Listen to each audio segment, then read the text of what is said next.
বন্ধুরা, আমাদের হোয়াটসঅ্যাপ এবং ফেসবুকে মোটামুটিভাবে একটা মেসেজ বারবার সামনে আসছে যে জাপানের জিডিপিকে ছাড়িয়ে ভারতবর্ষের জিডিপি ওপরের স্থানে চলে গিয়েছে এবং এটা নিয়ে আমরা অনেকেই গর্ব করছি। কিন্তু আমার বক্তব্য বা আমার সাজেশন হলো, যারা এই বিষয়টিকে নিয়ে খুব গর্ব করছেন তারা তাদের নিজেদের বাজারের থলেটার দিকে একবার তাকান। যেই থলেতে বাজার থেকে এতদিন পর্যন্ত কাটাপোনা বা চারাপোনা আসতো, সেখানে কি ইলিশ বা ভেটকি আসছে? যদি না আসে তাহলে এই জিডিপি বেড়ে আমার আপনার মতো সাধারণ মানুষের, সাধারণ মধ্যবিত্তের বাড়ির বা জীবনযাপনের কি উন্নতি হলো? আসল কথা হচ্ছে জিডিপি কিচ্ছু নয়, আসলে পার ক্যাপিটা জিডিপিটা খুব ইম্পর্টেন্ট।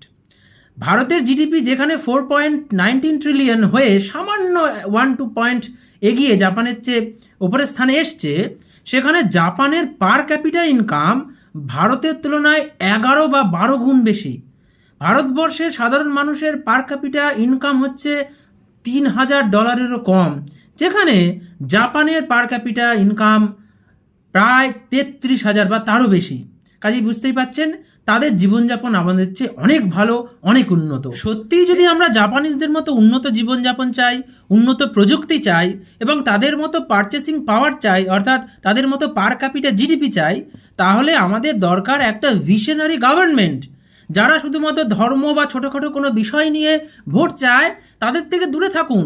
এমন গভর্নমেন্টকে বাছুন যারা ভিশনারি, যারা সত্যিই ভারতবর্ষের ইকোনমিকে স্টেবল করতে চায়।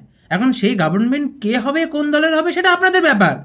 কিন্তু জাপানিজ লাইফস্টাইলকে টক্কর দিয়ে সেই রকম একটা উন্নত জীবনযাপন পেতে গেলে শুধুমাত্র জিডিপি যথেষ্ট নয়, পার ক্যাপিটা জিডিপিটাই সবচেয়ে ইম্পর্টেন্ট। এইটা মাথায় রাখতে হবে।